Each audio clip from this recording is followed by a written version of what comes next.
ဟုတ်ကဲ့ခင်ဗျာဒီကနေ့ကျွန်တော်ထိုင်းစကားပြောဇွဲမလျှော့ပဲဆက်ကြိုးစားမယ်နဲ့ပတ်သက်တဲ့ထိုင်းစကားပြောစာကြောင်း25ကြောင်းကိုကျွန်တော်ပြုလုပ်ပေးသွားမှာဖြစ်ပါတယ်ခင်ဗျာဟုတ်ကဲ့ခင်ဗျာကျွန်တော်နဲ့အတူလေးလာကြည့်ကြရအောင်ခင်ဗျာငါဇွဲမလျှော့ဘူးฉันจะไม่ยอมแพ้ฉันจะไม่ยอมแพ้งาဆက်ကြိုးစားမယ်ฉันจะพยายามต่อไปฉันจะพยายามต่อไปไปเล่าแค่บาสิอาโชมเปบูไม่ว่าจะยากแค่ไหนก็จะไม่ยอมแพ้ไม่ว่าจะยากแค่ไหนก็จะไม่ยอมแพ้งานมาเพียบมันเนเอาเมียย่าแม่ฉันต้องประสบความสำเร็จฉันต้องประสบความสำเร็จงาเอามีเอาเล่าย่าแม่ฉันต้องทำให้สำเร็จให้ได้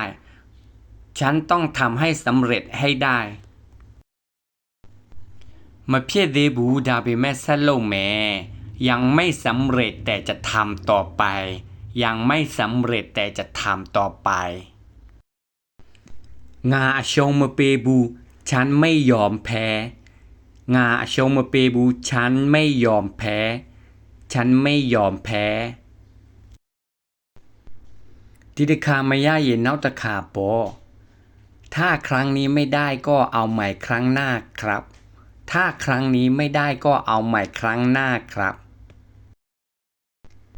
งาเตยูบีเซโลแมฉันจะเรียนรู้แล้วทำต่อฉันจะเรียนรู้แล้วทำต่องาไอแม่ตัวงาจูซาแม่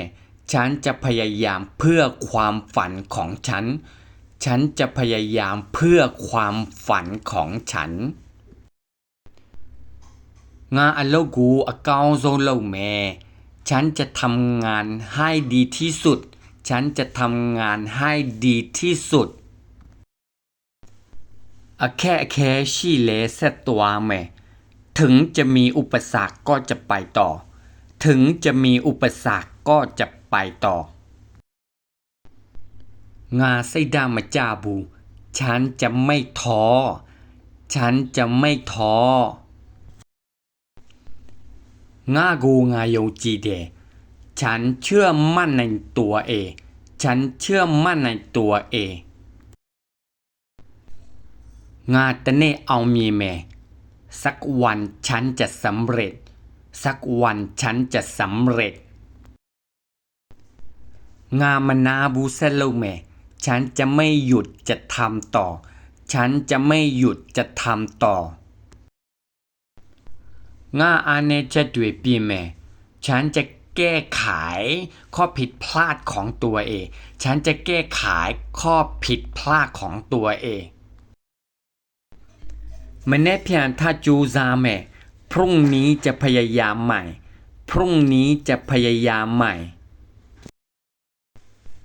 งาปูเก้าเอาลงแม่ฉันจะทำให้ดีขึ้นฉันจะทำให้ดีขึ้นงาเชยูบีเอามีเอาลงแม่ฉันจะใช้เวลาแล้วทำให้สำเร็จฉันจะใช้เวลาแล้วทำให้สำเร็จงาโกเพดูมามาตาในบูไม่มีใครหยุดฉันได้ไม่มีใครหยุดฉันได้ง่ายมันจะกูมาเปียวบูเป้าหมายของฉันไม่เปลี่ยนเป้าหมายของฉันไม่เปลี่ยนงาโคอาชิเดฉันมีพลังใจฉันมีพลังใจงาโกไดเอามีเอาเล่าแม่ฉันจะทำให้ตัวเองประสบความสำเร็จฉันจะทำให้ตัวเองประสบความสำเร็จဟုတ်ကဲ့ခင်ဗျာဒီကနေ့ကျွန်တော်ထိုင်းစကားပြော